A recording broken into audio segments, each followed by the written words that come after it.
tous, je suis Philippe du blog Bien dans nos vies. Je vais faire une petite vidéo qui va venir en complément de l'article que j'ai publié sur le blog cette semaine et qui traitait du nettoyage énergétique de nos lieux de vie. Au moment où j'enregistre la vidéo, on est en mode confinement, on est au 5e jour et c'est une période compliquée à vivre pour tout le monde.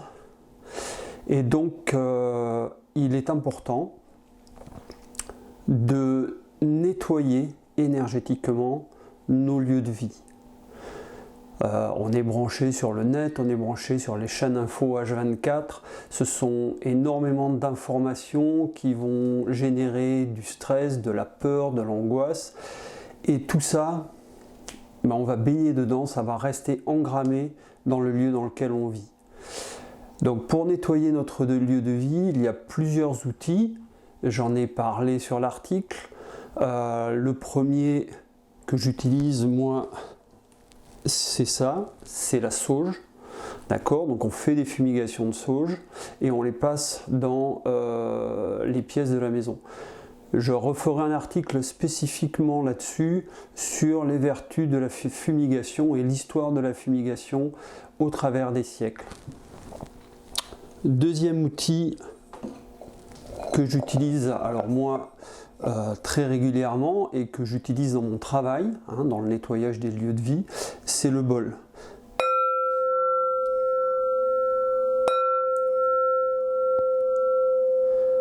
Voilà, si on travaille avec le son pour aller et la vibration du son va rentrer dans la matière et va libérer la matière des informations qu'elle contient. Mais ça, on en reparlera encore une fois un peu plus tard. Il est très possible que vous n'ayez à votre disposition ni sauge ni bol tibétain, c'est même très probable. Il y a une chose dont vous pouvez disposer assez facilement, c'est ça, c'est du papier d'Arménie. Alors oui, je sais, on en parle pas mal en disant oui, potentiellement cancérogène, cancérigène. Si vous cherchez, vous trouverez tout et son contraire. Il a très longtemps été utilisé pour désinfecter entre guillemets les lieux. Donc c'est une possibilité. Autre possibilité, c'est l'encens. Le problème que l'on a ici, c'est de trouver de l'encens de bonne qualité. C'est-à-dire que ce ne soit pas juste un conglomérat de produits chimiques. Donc vous pouvez purifier votre lieu de vie à l'encens, mais assurez-vous de la qualité de cet encens. Et alors si vous n'avez rien de tout ça, il y a quelque chose que vous avez et qui va quand même pouvoir vous aider et que vous avez, c'est quelque chose que vous avez dans votre cuisine, c'est ce que l'on appelle, pardon, il y a des trucs, du gros sel. Et c'est la raison pour laquelle je voulais faire cette vidéo en fait. Dans l'article, je vous ai mis un lien pour pouvoir télécharger mon e-book qui s'appelle les 10 conseils Feng Shui pour votre maison. Alors, je sais, c'est désagréable, enfin c'est contraignant parce qu'il faut rentrer son adresse mail, etc. etc. Et bon nombre des gens qui ont lu l'article ne l'ont pas fait. Donc je me suis dit, c'est ballot, pour pas dire autre chose. Donc je vais vous montrer comment est-ce qu'on fait une cure de sel, parce que ça c'est vraiment, alors c'est très peu cher, puisque c'est juste un peu de sel et un contenant. C'est très facile à mettre en place et c'est très efficace. Donc on remplit là c'est un vieux bocal en verre, ancien pot de yaourt. On le remplit à moitié de gros sel et on va compléter l'ensemble avec de l'eau de source. C'est très important l'eau de source, simplement parce que sa structure moléculaire n'est pas modifiée par rapport à de l'eau du robinet. Donc on va remplir à ras, on va mettre une coupe dessous et on va le poser à différents endroits de la maison. Traditionnellement, le sel est beaucoup utilisé pour, entre guillemets, chasser les mauvaises énergies, le mauvais sort, etc. Dans le théâtre, dans le spectacle, ou même dans les croyances populaires où on envoie du sel derrière son épaule. Là, on va utiliser deux choses.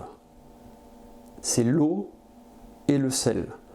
L'eau a pour capacité d'attirer ce que l'on appelle d'attirer le chi, d'attirer l'énergie. En disant énergie et chi, c'est un raccourci, mais on va le traduire, on va rester simple. Donc attire l'énergie, quelle qu'elle soit, bonne ou mauvaise, ça n'a pas d'importance. Et le gros sel va cristalliser à l'intérieur de ce récipient. Vous allez voir, ça va au bout de quelques heures, quelques jours, il va se former une collerette à la manière d'un verre à cocktail. Vous savez, les super cocktails avec des grands verres et puis leur collerette de sucre. Enfin, là, ça va être du sel et ça va déborder. Donc on met une coupelle dessous pour éviter que ça abîme. Le sel, c'est très corrosif. Et on va utiliser la capacité du sel à cristalliser pour enfermer les informations contenues dans l'énergie du lieu. Donc c'est une sorte d'aspirateur à énergie, ça va tout aspirer. Donc on va le laisser travailler pendant 4-5 jours.